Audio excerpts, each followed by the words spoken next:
Quante volte vi è capitato in montagna di avere un problema e scoprire che il telefono non prende in quel posto?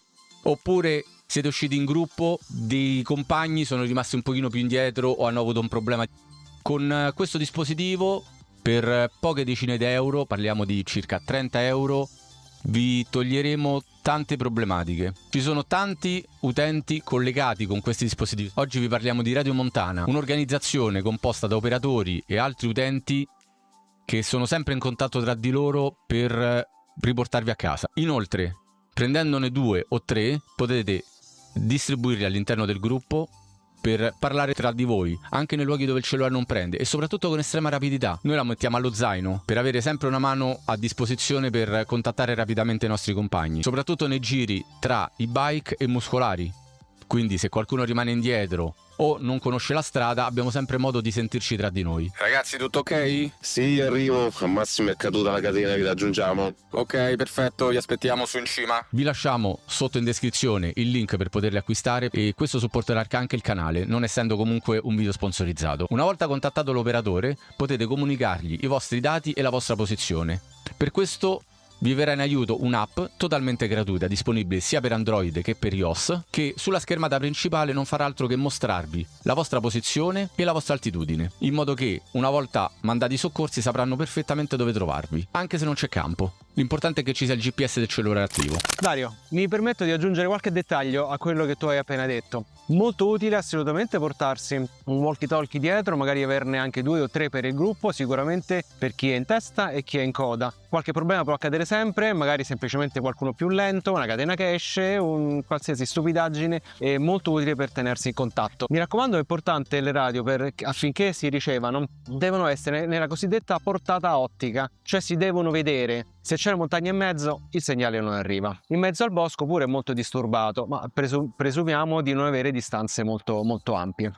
Un'altra cosa molto importante, hai parlato invece di rete Radio Montana. Ecco, Radio Rete Montana è una rete di volontari. Ogni volontario che si iscrive viene affidato un identificativo diverso dall'identificativo internazionale dei radioamatori. È una cosa diversa, una cosa legata in questo caso a questa associazione e all'Italia. Si utilizza un canale PMR di codifica italiana su canale 8 con subtono 16. Che vuol dire? In buona sostanza, canale 8 è accessibile a tutti, soltanto chi preimposta sulla radio il subcanale 16 può trasmettere. Questo perché? Perché è un canale che va lasciato libero e riservato esclusivamente alle emergenze. Niente chiacchiere, niente sono arrivato a rifugio, cala la pasta, mi si è rotto uno scarpone. No, questo progetto di Rete Radio Montana nasce appunto su base volontaria e serve per offrire una chance in più di sicurezza quando si viaggia in aree impervie cosiddette. Può succedere, ahimè, un incidente, un malore, una qualsiasi cosa che richieda un soccorso alpino reale, quindi non mi si è rotto lo scarpone o c'ho fame o c'ho freddo.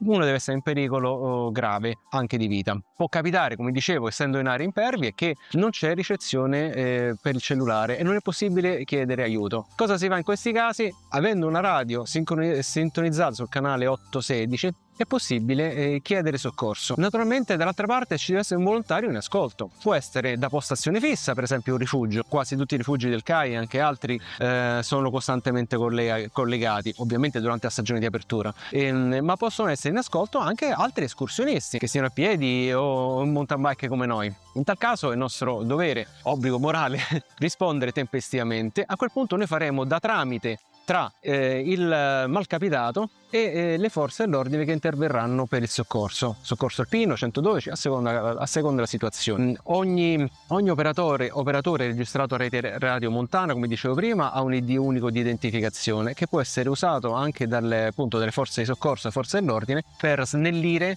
i contatti con il malcapitato, quindi magari può essere messo in contatto diretto in modo da ricevere rapidamente le informazioni su posizione, altitudine e natura della richiesta d'aiuto. Quindi mi raccomando, walkie talkie qualsiasi per dialogare tra di noi. Radio Rete Montana invece soltanto ed esclusivamente per chiamate di emergenza. Ciao Prataroli. Quindi cerchiamo di uscire in sicurezza la prossima volta, sia singolarmente sia in gruppo. E se questo video vi è stato utile, lasciate sotto un like. Se volete vedere altri video simili a questi, scrivete radiofrequenza sotto nei commenti ed iscrivetevi al canale. Ci vediamo alla prossima. Ciao ragazzi.